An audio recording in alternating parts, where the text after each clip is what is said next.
দর্শক, কৃষি ও কৃষকের কথা বলতে আজ আমরা হাজির হয়েছি মেহেরপুরের গাংনী উপজেলার কামারখালীর মাঠে। আমরা এই মাঠটিতে আজকে এসে কথা বলেছি একজন ওল চাষির সাথে। আমরা জানার চেষ্টা করেছি ওল চাষ সম্পর্কে। আসলে ওল চাষ একটি লাভজনক ফসল, তাই এই চাষে ঝুঁকছেন মেহেরপুরের গাংনী উপজেলার কৃষকেরা। দর্শক, আমরা সেই চিত্রটি আপনাদেরকে আজকে দেখানোর চেষ্টা করব, জানানোর চেষ্টা করব ওল চাষ নিয়ে নানান কথা।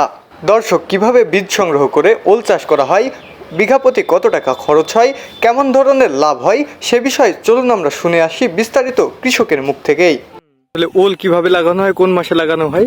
ওল আমরা লাগাই মনে করো বৈশাখ মাসে ওল লাগাবো। ওলটা ওই কেবল কলে উঠবে, মুখ বাড়াবে, ওই সময় আমরা খুঁড়ে মুখটা ওপরে রাখবো, রেখে ওই হালকা টুক মাটির নিচে পুঁতবো। ওটা ওলের বীজ সংগ্রহ করেন কিভাবে?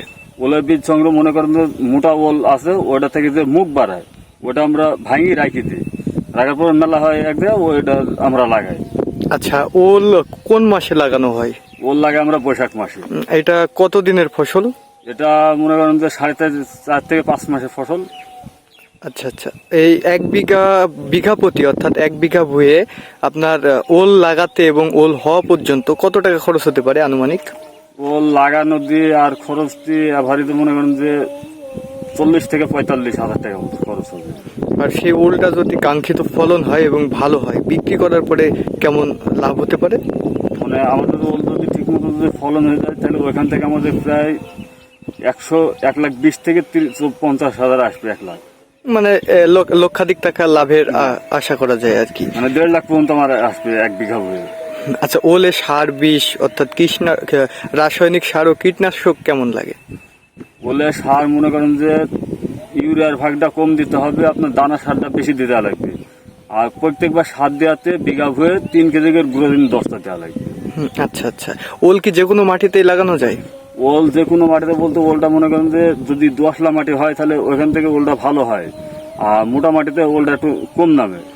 আচ্ছা, ওল হচ্ছে বর্ষা বৃষ্টি বা অতিরিক্ত খরা অর্থাৎ রোদের প্রকোপ, এর মধ্যে কোনটাতে বেশি ভালো হয়? অতিরিক্ত বর্ষা হলে ওলটা মনে করেন তো ওই এসেদের হবে হয়ে লাল হয়ে ওইখানে দাঁড়িয়ে থাকবে অতিরিক্ত বর্ষা হলে। আর যদি হালকা বর্ষা কি খরানি হয় তাহলে ওলটা আমাদের বড় হবে এবং ওলটা নিচে নামবে ভালো, ওটা ফলন হয় বেশি আমাদের। আচ্ছা, আমরা এক সময় শুনতাম যে ওল খেলে মুখ চুলকায়, আসলে এটা কতটুকু সত্য?